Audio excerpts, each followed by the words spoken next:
moment you're doing a project like this, you are by definition innovating. And the whole philosophy around innovation is fail fast, Yeah. right?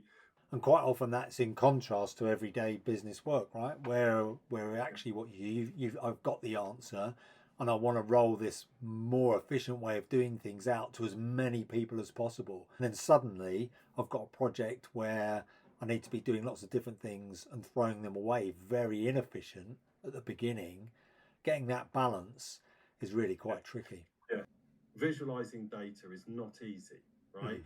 Visualizing it in a way that it's going to be getting seen over time and understood and acted on is even harder.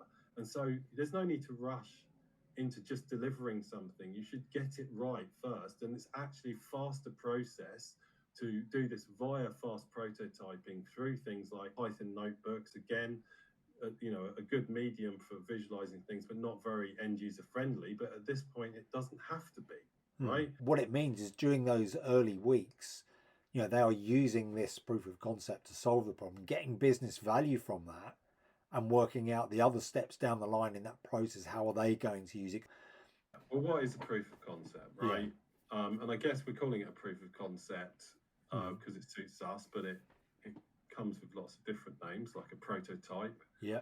What we mean by it is where you create a version, a model of something that has some value in the real world to prove that that thing can be done and to show in a very practical and demonstrable fashion how that will work and how that will look and how that will feel, right? Mm. It's not the final finished product by any means. It's just a little toy version. You say, here's how it's going to look and feel.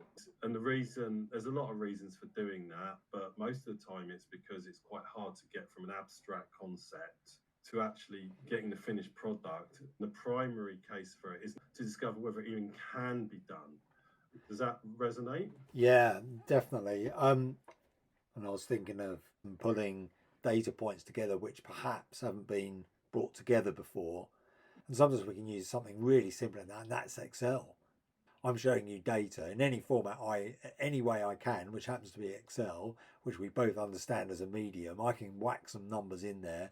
You can look at them and say, yes, it makes sense, or no, it doesn't. And that's a great first step, which then leads into, okay, well, now I've got that, we'll go away and start to look a little bit more at maybe a proper actual sort of proof of concept along more the lines that you mentioned there of look and feel and what might that be for the user. So how actually am I going to bring this alive in a regular way for these people? Yeah. So the basic assumption here is that there is some data orientated task Mm. that needs more than just an answer, Yeah, right? yeah. And that something that might need either repeating or that needs to give the user some level of interactivity. The path to that often I think is, well, let's go and get our Power BI people to do it. Let's get my Tableau experts. We'll just plug it in. And so we can intervene and say, well, no, I'm just going to give you this in Excel. Is this going to tell you the information that you need? And they look at it and go, no, actually, that's not right. I've saved you weeks, you know, internal departments and third party companies are sort of configured to do the maximum, to deliver the most, Mm. either to show their value or to charge, right? And really, when it comes to things like this, the philosophy should be to do the least, right? Mm. You want to put the least effort, do the least amount, and and and to get the person to the insight that they need to get to.